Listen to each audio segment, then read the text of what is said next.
Muy buenas noches, ¿cómo están ustedes? Me da muchísimo gusto saludarlos.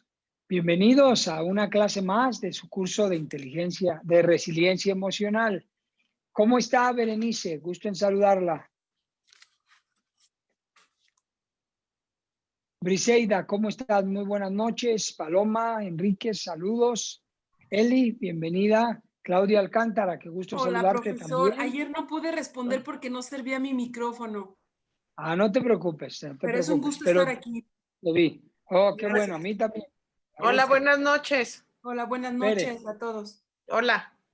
Kenia Marín, ¿cómo estás? Bienvenida. Fer, bienvenido. Hola, buenas noches, profesor. Gloricel, bienvenida. Muy buenas noches. Bárbara, Buenas bienvenida. noches. Rulo, bienvenido. Y Ana Isabel, hasta ahora ya vamos avanzando con los Buenas noches. estudiantes que están agregándose. Buenas noches. Muy bien. La clase que vamos a concluir hoy es la clase de salud mental, la resiliencia y su relación con la salud mental. Y estamos comprendiendo en esta clase lo que básicamente afecta o favorece la salud mental en nosotros los seres humanos, los individuos. Y nos comprendemos desde un ámbito social, ¿verdad? Porque formamos parte de un ámbito social en nuestra vida. Estamos inmersos, crecemos en una familia, la familia es parte de una sociedad, de una comunidad, la comunidad es parte de otra comunidad más grande, de una sociedad, es como la teoría de sistemas, ¿verdad? Sistema, subsistema, macrosistema, mesosistema, la teoría de sistemas, ¿verdad? Entonces, en el caso, hablando de nosotros, los ámbitos, bueno, estamos conociendo que en la salud mental los factores protectores son fundamentales para amortiguar el estado de salud mental que pueda haberse dañado o pueda haberse afectado. En el caso de los factores de riesgo, son aquellos que están presentes derivado de determinantes de salud ambientales, sociales y económicos y que juegan un papel predominante en la vida del ser humano para que éste pueda tener un óptimo estado de salud. Ahora, hemos hablado precisamente de los grupos vulnerables, básicamente hemos hablado de los determinantes sociales y ambientales, hemos conocido factores de riesgo y factores de protección en el ámbito microsocial de mi sociedad, de mi comunidad, y factores de riesgo y factores protectores en el ámbito personal y en el ámbito familiar. ¿Okay? Esto es información muy valiosa porque nos permite saber cuál es nuestra condición familiar, personal, social, que amenaza o protege nuestra salud mental. Y ahora vamos a conocer los principales trastornos mentales que se desprenden, que se derivan precisamente de estos determinantes sociales y ambientales. Estos principales trastornos mentales, trastornos a la salud, pues son fundamentales en la vida de un ser humano, son elementales, podemos vivirlo. Y lo que yo, por ejemplo, les voy a pedir que nosotros podamos observar y reconocer si algunos de estos trastornos mentales los hemos vivido tiempo pasado, los viví tiempo pasado corto y los estoy viviendo tiempo presente. Pero si no los he vivido, no los viví, no los estoy viviendo, me sirve esta información como medida preventiva para que yo sepa que corro el riesgo, simplemente es un riesgo latente de llegar a padecer algún trastorno mental.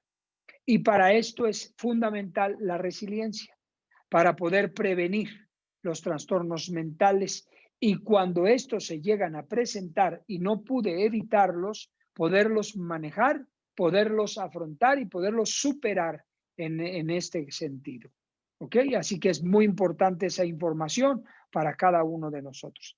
Les pido que se identifiquen. ¿Ok?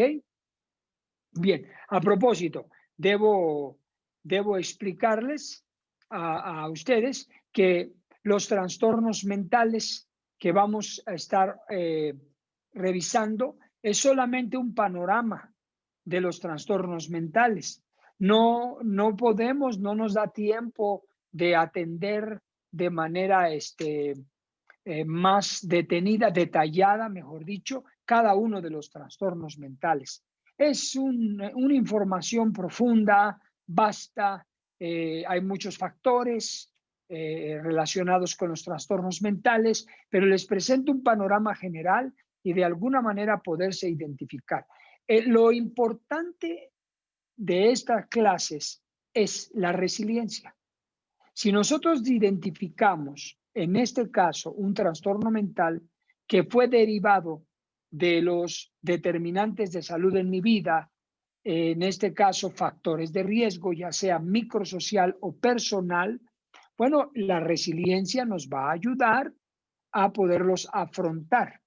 La resiliencia nos va a ayudar a manejarlos, a superarlos y a que nos reconstruyamos del dolor, ¿verdad? Nos reconstruyamos. Es lo más importante. Entonces, bien, de cualquier manera, si alguno de ustedes se identifica con un trastorno mental y tiene dudas, pues por supuesto que me puede decir y vamos acompañándoles durante el proceso del aprendizaje, de la identificación, de la reflexión y de la aplicación del conocimiento en su vida. Bien, ok. Vamos a revisar entonces el panorama general de los trastornos mentales y voy a pedir que me ayude a leer, por favor, el punto número 5, página 14. Con esto concluimos la salud mental y la resiliencia. Briseida, por favor, si es posible que nos ayudes a leer. Punto número 5, el párrafo que está aquí. Por favor. Panorama general de los trastornos mentales, neurológicos y por consumo de sustancias. Como toda enfermedad, tiene su propia historia etiológica, casualidad, y en este caso serían los factores de riesgos y los determinantes sociales.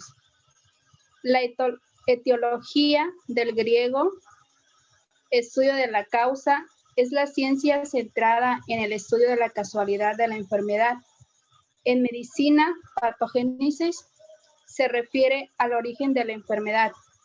La palabra se usa en filosofía, biología, derecho penal, física y psicología para referirse a las causas de los fenómenos.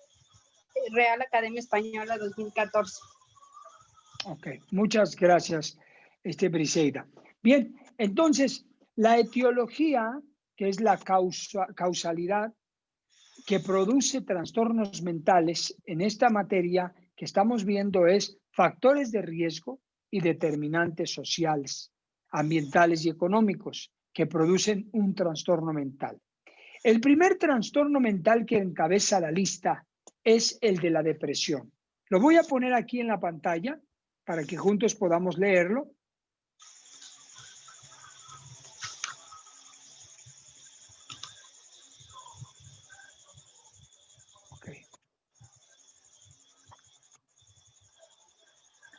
Muy bien, tenemos nosotros la depresión como el principal, mejor dicho, como el primer trastorno mental y además de ser un trastorno mental, el primero en la lista por la alto índice de frecuencia que existe de personas que padecen depresión, es un trastorno mental de tipo comorbilidad, es decir, yo les expliqué en una clase anterior, comorbilidad se refiere, cuando hablamos de comorbilidad, hablamos de que es una enfermedad que se acompaña de otras o que puede desencadenar otras enfermedades como consecuencia de esta. Por ejemplo, la depresión nos puede llevar al suicidio, a la tentativa de suicidio, a la conducta autolesiva, al consumo de sustancias como alcohol, drogas o tabaco, entre otras.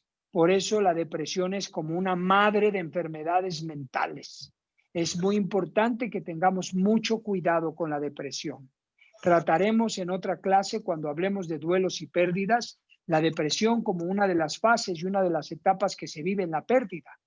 Entonces, en esto hablemos de la depresión. Esto es un súper panorama general, porque la depresión es todo un tema. Existe su patología, sus síntomas, sus focos rojos, sus causalidades o su etiología, y son multifactoriales. Hay varias razones por las cuales se puede dar la depresión. Pero, ¿qué es la depresión? La depresión es un estado, ¿verdad? Es un estado en que el individuo se ve sumergido, afectado por múltiples síntomas físicos que se presentan persistentes y a veces no tienen causa definida. A veces sí, pero muchas veces no. Se tiene poca energía, fatiga, problemas de sueño, tristeza persistente o estado de ánimo deprimido, ansiedad, pérdida del interés o placer en las actividades que son normalmente placenteras. Esto es lo que se da en el estado de la depresión. Bien, salí de la pantalla para ahondar en este trastorno que nos puntualizamos un poquito más que en otros por ser de mayor nivel de importancia, frecuencia sobre todo, índice de frecuencia, de comorbilidad. Entonces, la depresión como estado, para que pueda ser de alguna manera diagnosticado, la depresión, en cierta forma, por supuesto que hay diagnóstico de la depresión, hay diagnóstico a nivel neurológico, ¿verdad? Con unas tomografías, unas imágenes del cerebro y se puede ver la actividad cerebral, cómo está funcionando y cómo registra, ¿verdad? En este caso, el trabajo de los neurotransmisores. Pero hablando en un diagnóstico previo, de acuerdo a los síntomas, a la sintomatología de la depresión, como lo leímos, la persona tiene que pasar un periodo de tiempo de 4 a 6 semanas en promedio que los síntomas persisten. De 4 a 6 semanas. Es un periodo de tristeza largo y prolongado. ¿Ok? De 4 a 6 semanas en adelante. Hay cansancio, hay agotamiento, hay tristeza, llanto inesperado, llanto recurrente, hay fatiga muscular, a veces hay mucho sueño, a veces se pierde el sueño, sobre todo se tiene mucho sueño en las mañanas y en el día y se pierde el sueño en las noches, se pierde la fuerza muscular un poquito en los brazos, se pierde el sentido del propósito de vivir. Las actividades que eran placenteras ahora ya no me resultan placenteras, no me interesa, incluyendo actividades íntimas en pareja, deportes, juegos, aislamiento, el encierro para llorar. Entonces, a veces se pierde el apetito, a veces se come compulsivamente y eso es un estado de depresión.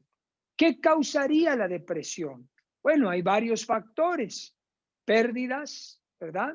Que nos llevan a estados depresivos, crisis, eventos traumáticos, situaciones estresantes, estresores que producen un desgaste psicológico, físico, emocional en un ser humano por tanto trabajo, por tener problemas en el trabajo, por tener situaciones difíciles, adversas y contrarias. Cuando la carga, los estresores de la vida van cargándonos, los estresores nos van desgastando, el ser humano no duerme bien, no se alimenta bien, no se vitamina y puede tener un problema de falla neurológica en el sentido de los neurotransmisores. Y se ven afectados los neurotransmisores en la producción de sustancias químicas propias como dopamina, serotonina, oxitocina y endorfinas que ayudan, ¿verdad?, al estado emocional. Cuando esto empieza a afectarse en la zona de la producción del cerebro, automáticamente se cae en un estado depresivo. Entonces, eso es la depresión. Y repito, pueden ser multifactores los que rodean a la depresión. Debo aclarar que todos los seres humanos, todos nosotros, podemos atravesar y tener momentos depresivos. No significa que yo tenga depresión. Los momentos depresivos a veces suelen venir después de un éxito. A veces te fue a todo dar, tuviste éxito en alguna cosa, en alguna actividad, y unas horas después te viene un bajón, como le llamamos, ¿verdad? Un bajón, te sientes deprimido. Y es paradójico, ¿verdad? Porque ¿cómo es que tengo un éxito y me viene un bajón depresivo? Lo que sucede en esos casos es que la euforia, la adrenalina, los niveles de estrés positivo, emocionante, excitación, se van hasta arriba.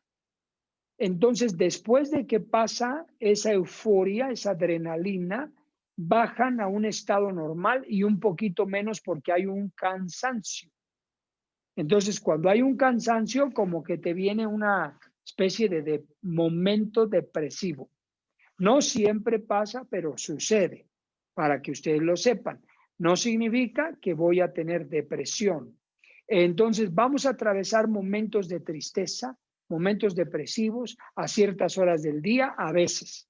No es depresión. La depresión es un estado de tristeza largo y prolongado por más de 4 semanas a 6 semanas todos los días. Que eso ya se consideraría un estado depresivo y habría que voltear a ver los factores que lo están produciendo.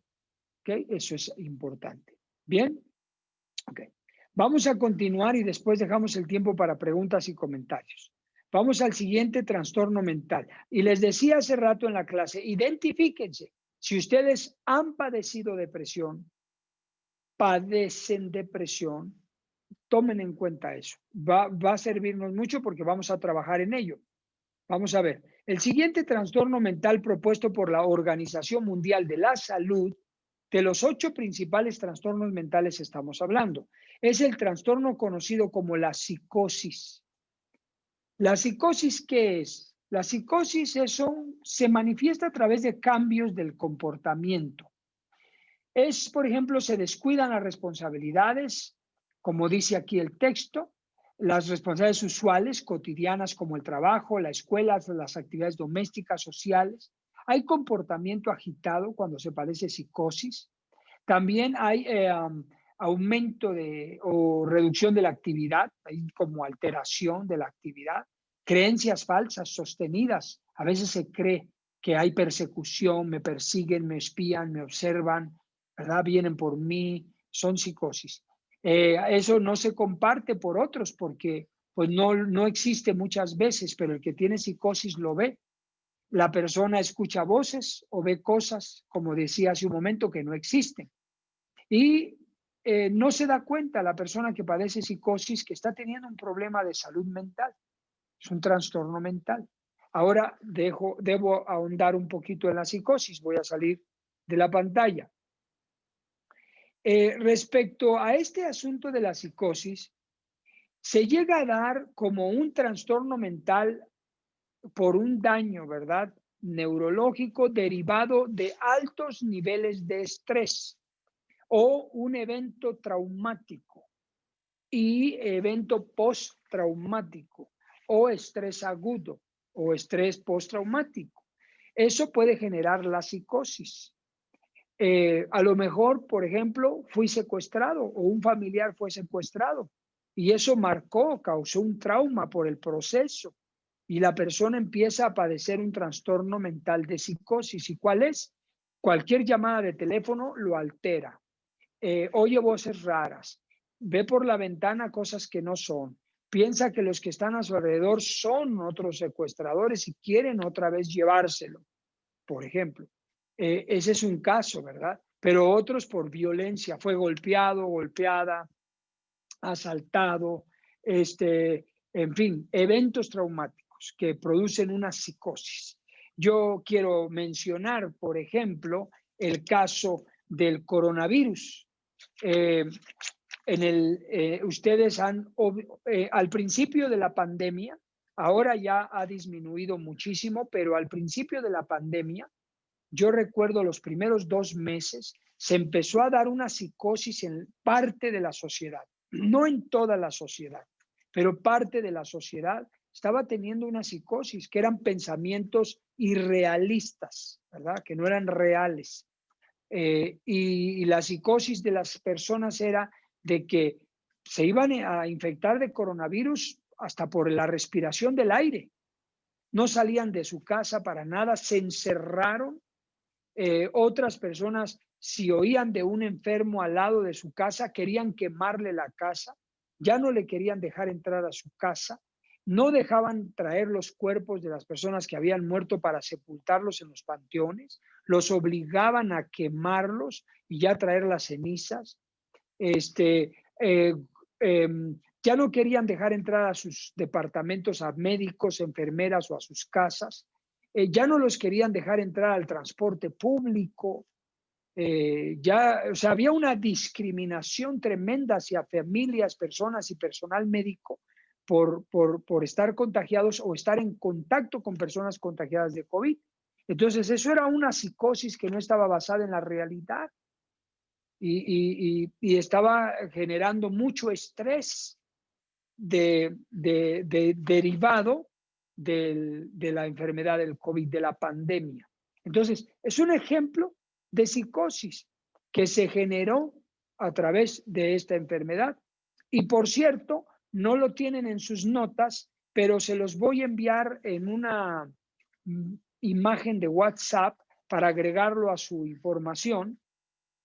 Hablando de psicosis como trastorno neurológico, tengo un artículo que fue publicado por periodistas, pero de una charla, de una publicación por parte del presidente de la Asociación de Psiquiatría Mexicana, y él expresa que hay un síndrome por estrés de COVID, así se le está llamando, síndrome de estrés por COVID, y él explica que la huella psicológica por el COVID será mayor que la huella física por la cantidad de personas que han sido afectadas en su salud mental debido a la psicosis, el miedo a contagiarse de coronavirus. También escribe que los síntomas traumáticos por el coronavirus pueden ser pensamientos intrusivos, como miedo exagerado a salir a la calle, miedo a infectarse, a tocar objetos o superficies potencialmente contaminadas o incluso tener pesadillas.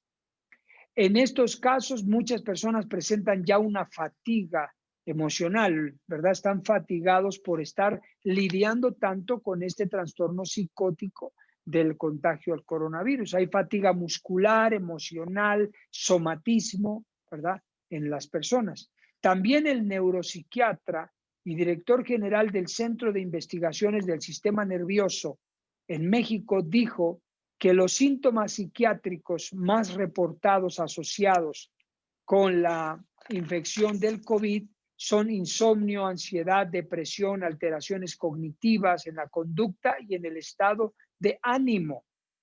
Y fíjense este dato que es tremendo. De acuerdo con estimaciones, un 14.3% de la población en México va a presentar esta perturbación. Cuando hablamos de la estadística, yo les mencioné algo de esto ya, lo sé, pero debo repetírselos. La estadística apunta que habrá un aumento del 14.3% en la población con problemas de trastorno mental derivados del COVID. Entonces, podemos observar que este trastorno mental de psicosis puede ser desarrollado por cualquiera de nosotros.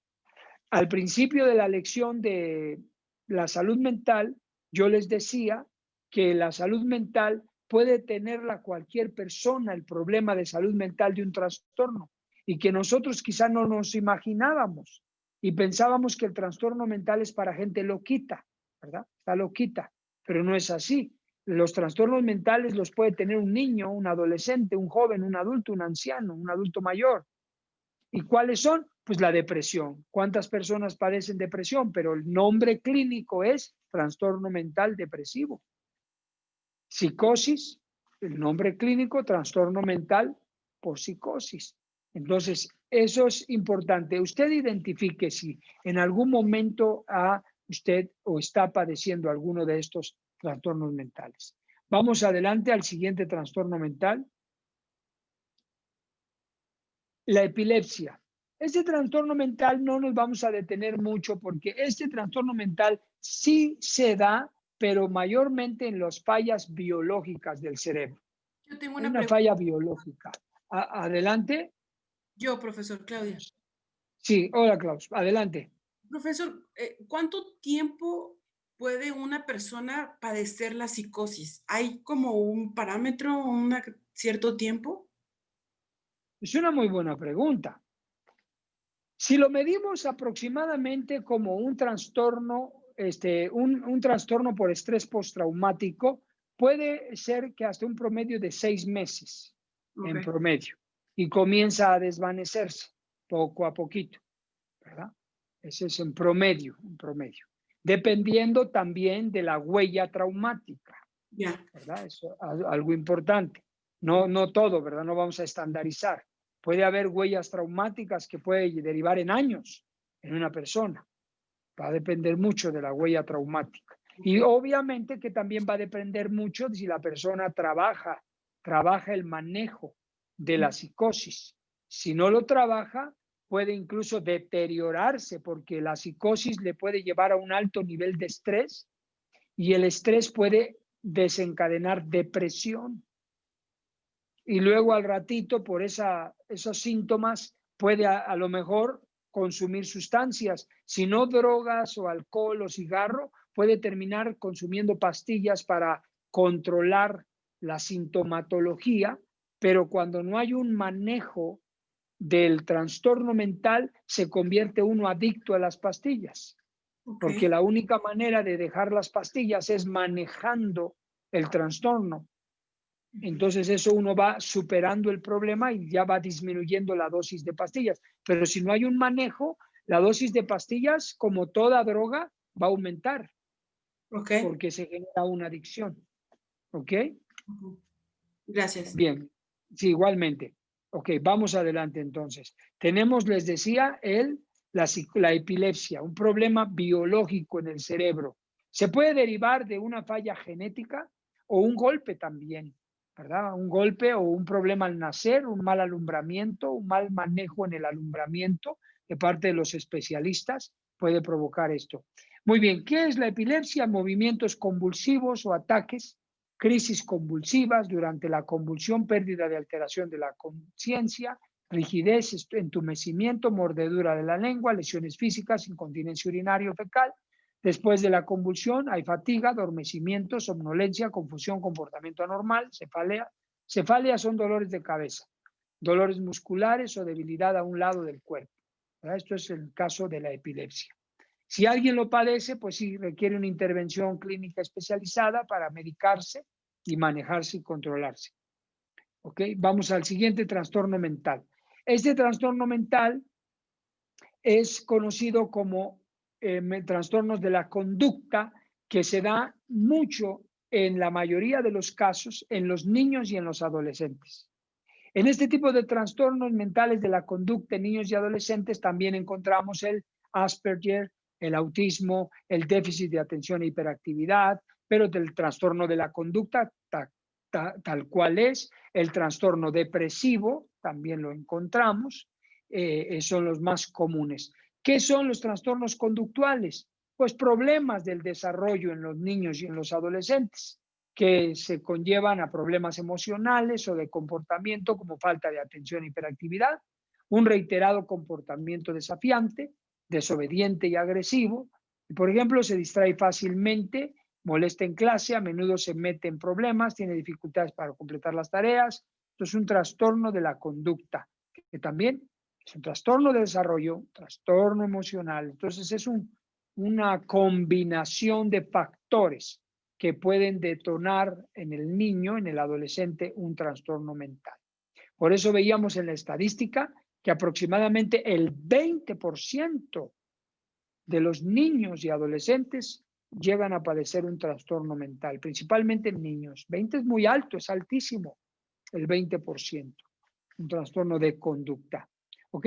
Otro de los trastornos mentales, que también este trastorno mental tiene relación principalmente con genética, ¿verdad? Es con un desarrollo genético, también hereditario, pero ¿se puede desarrollar demencia en un ser humano que no haya tenido predisposición genética o falla genética? Sí, la respuesta es sí.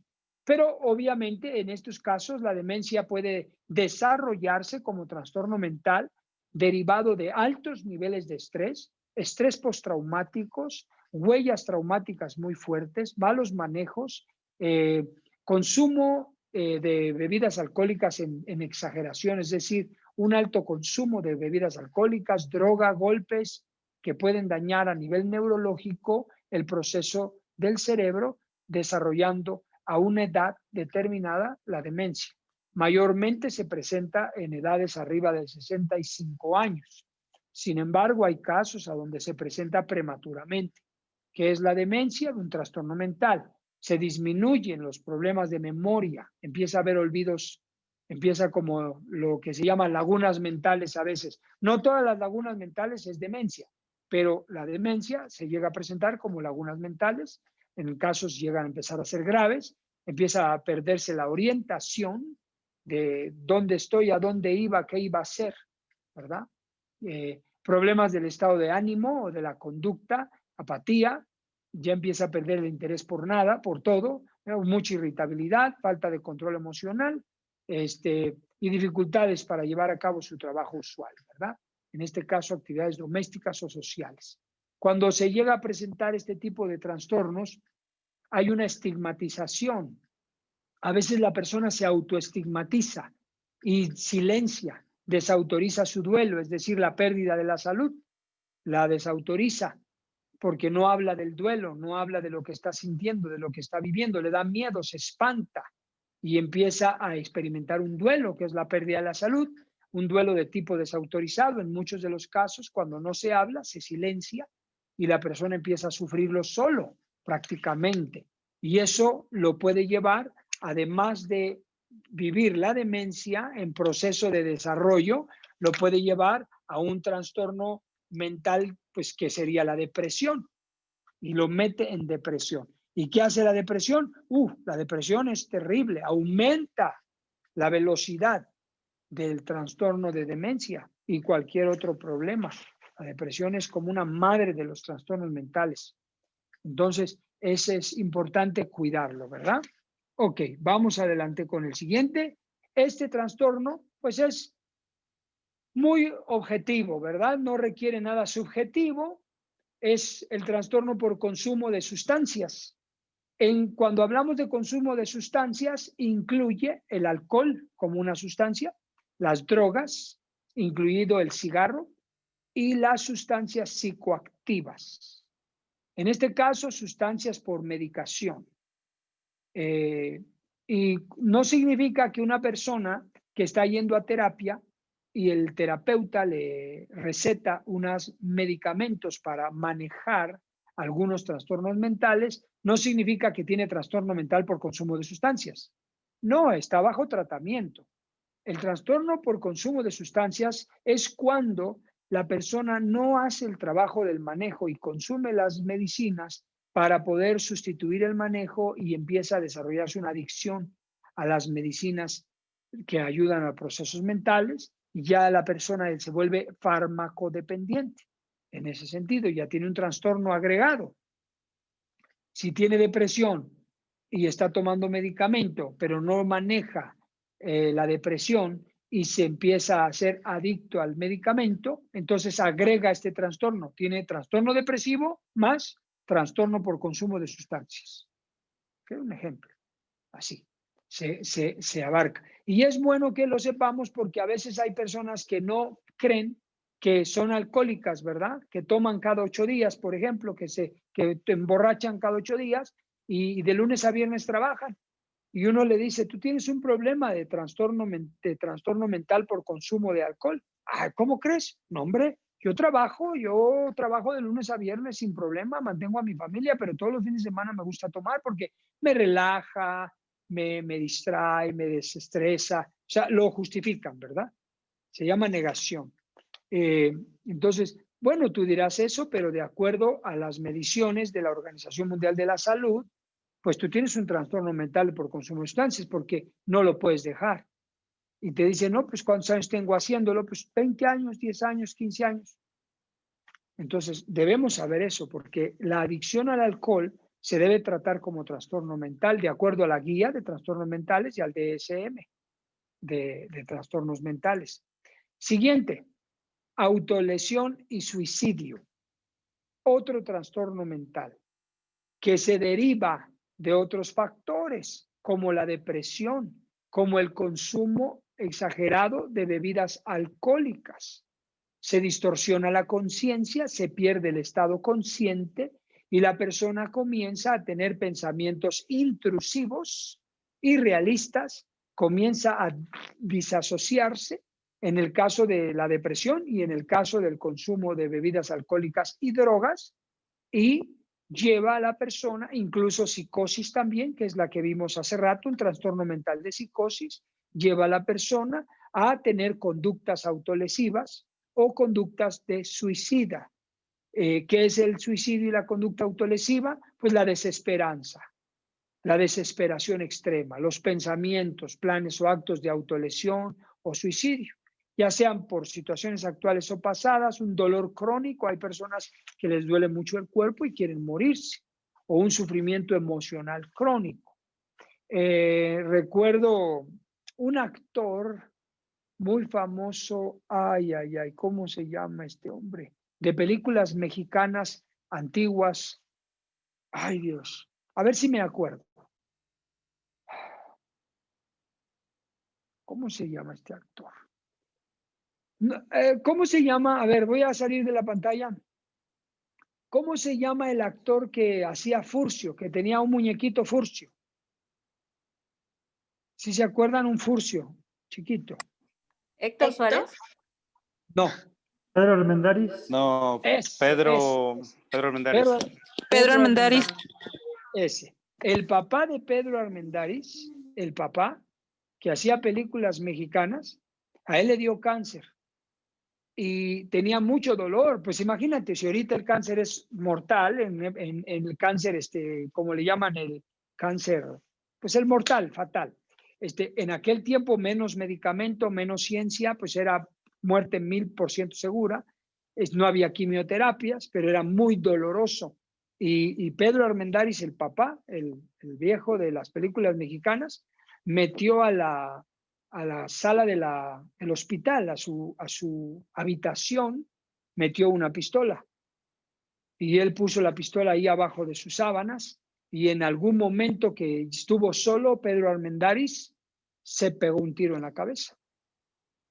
Entonces, hay personas que por dolor crónico desarrollan un trastorno mental de suicidio. ¿Okay? No solo emocional. Claro.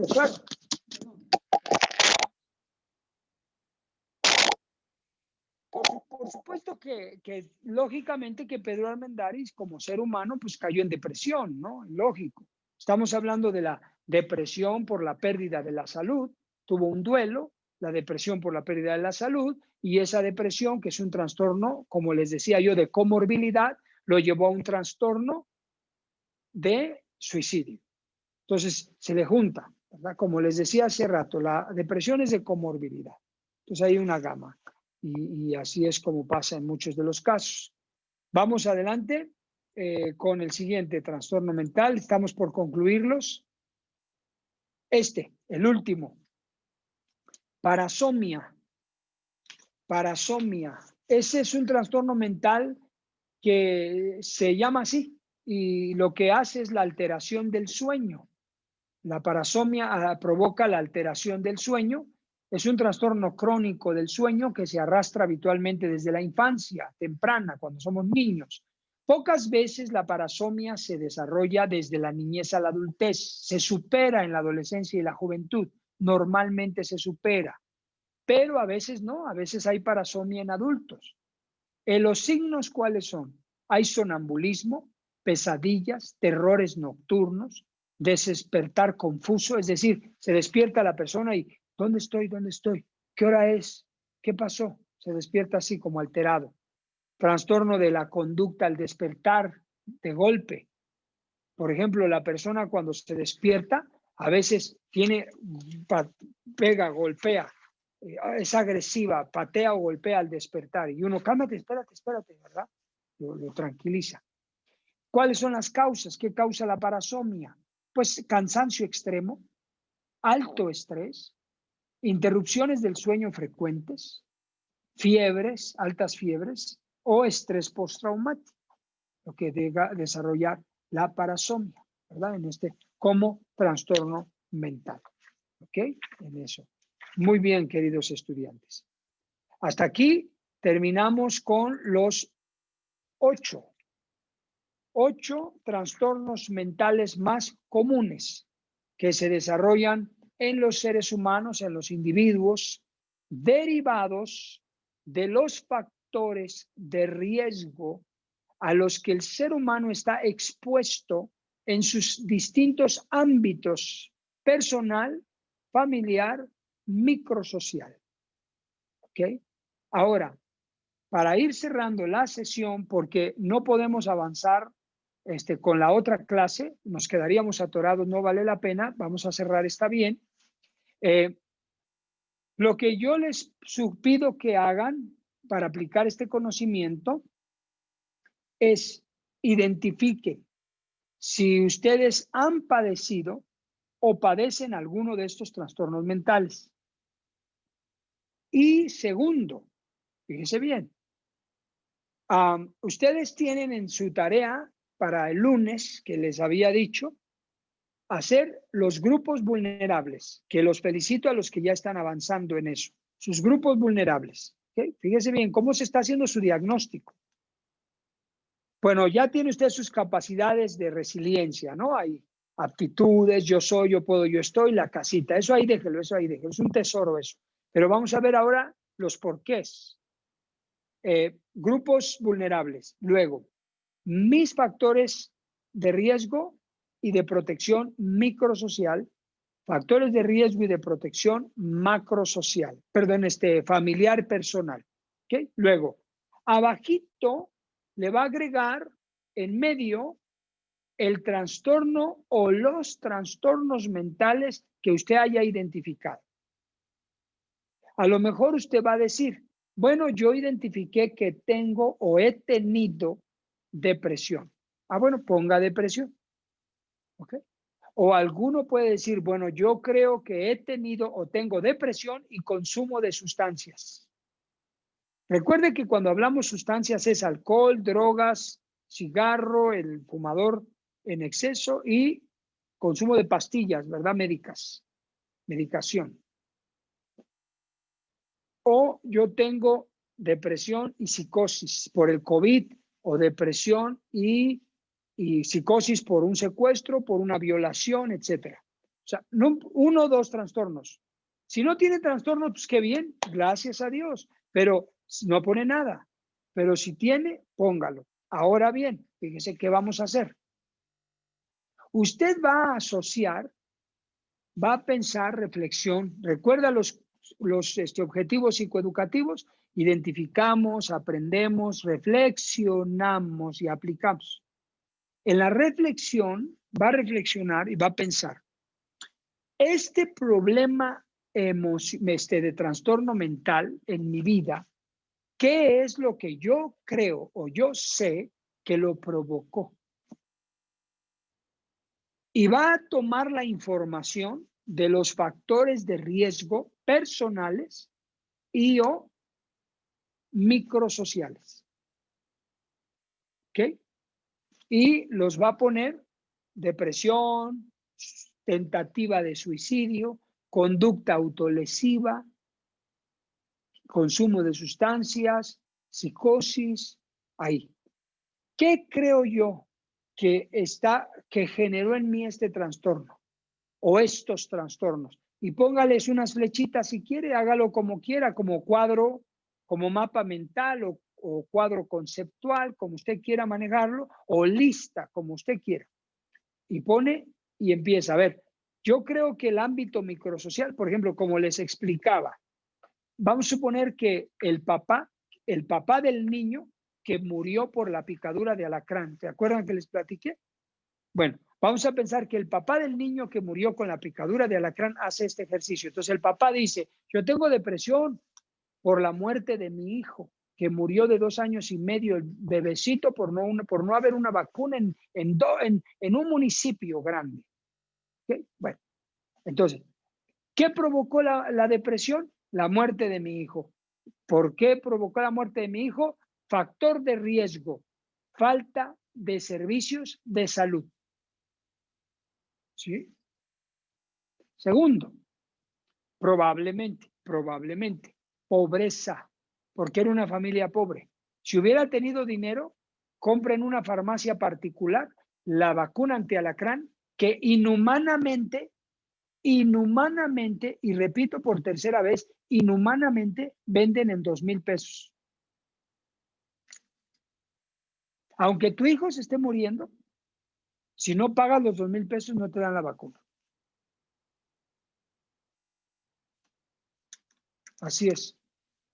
Yo tengo una organización civil que fundé en el 2008.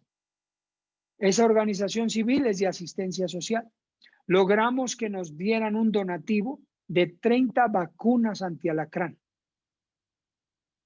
Y lo que hicimos con esas vacunas antialacrán, yo tengo en la organización a un director, que es el director de asistencia social, el que se encarga de atender los asuntos de la asistencia social. Entonces yo platiqué con él y le dije, recibimos este donativo de 30 vacunas antialacrán y te lo entrego para que tú lo administres de manera gratuita en los lugares a donde se necesite. Él hizo muy inteligentemente, fue a la comunidad donde murió el niño de 2 años y medio, reunió a la familia, reunió al comisario y les dijo, aquí hay 2 vacunas antialacranes que van a quedar en depósito en la dirección de la escuela. Había una escuela primaria a la que iba yo a dar charlas, ahí a los papás, en Tehuistla, me parece que es Tehuistla, la comunidad. Llevamos las dos vacunas. Bueno, él fue, yo ya no fui a eso. Él llevó las 2 vacunas y le dijo a la directora de la escuela, aquí se van a quedar en custodia las 2 vacunas con la llave que tenga el comisario y la llave que tenga un padre de familia de ahí de la comunidad. Si alguien le pica un alacrán, vienen corriendo, sacan la vacuna y la utilizan sin problema alguno. Y así distribuyó las vacunas en comunidades pobres, marginadas, que nada más del puro traslado se te muere el familiar. Entonces, es algo que uno tiene que hacer. En los factores protectores, ¿sabe cómo se llama eso que hacemos nosotros en la asistencia social? Apoyos sociales a la comunidad, determinante de salud. Ahí lo tienen en el círculo. La clasificación de los 5 grupos se llama apoyo social de la comunidad. Pero el factor protector se llama, aquí por ejemplo, el factor protector del ámbito microsocial se llama apoyo social y redes comunitarias. O se llama responsabilidad social, por ejemplo. O se llama servicios sociales, cualquiera de los 3.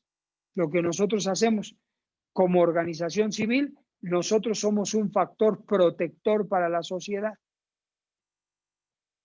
Entonces, eso es algo que les explico para que uno vaya comprendiendo, ¿verdad? Porque ustedes también lo pueden hacer. Muy bien, entonces creo que quedó claro, ¿verdad? Igual las familias que perdieron a sus seres queridos en esa situación peligrosa de violencia, de armas, lo mismo. ¿Cuál fue el factor de riesgo que causó ese trastorno mental o los factores de riesgo que causaron ese trastorno mental? Entonces, comiencen a hacer la asociación de los factores de riesgo con el trastorno mental causado. ¿Ok? Y para no saturarlos, la otra parte de esta misma tarea, o bueno, yo creo que ustedes son bien inteligentes y lo van a poder hacer. La otra parte van a poner del lado derecho. No, eso todavía no. Esperamos. Vamos. ¿Ok? Bueno, hasta ahí le vamos a parar. tienen buena actividad para realizar de aquí a lunes y les deseo mucho éxito en su trabajo personal. ¿Preguntas o comentarios? ¿Ninguno? Bueno, pues yo les agradezco mucho la atención a cada uno de ustedes, su participación, su asistencia, su esfuerzo. Briseida, ¿levantaste la mano? No, ¿verdad? Ok, ok. Ya terminamos la semana, se fue bien rápido. Y ya vamos a la mitad casi del curso. Vamos a echarle muchas ganas. Dios los bendiga. Tengan un bendecido fin de semana. Descansen. Nos vemos el lunes a las 9 de la noche. Dios mediante. Un abrazo para todos. Gracias. Bendiciones. Gracias, buenas noches. Gracias, profe. Gracias a todos, que descansen. Gracias. Buenas noches. Buenas noches. Buenas noches, licenciada.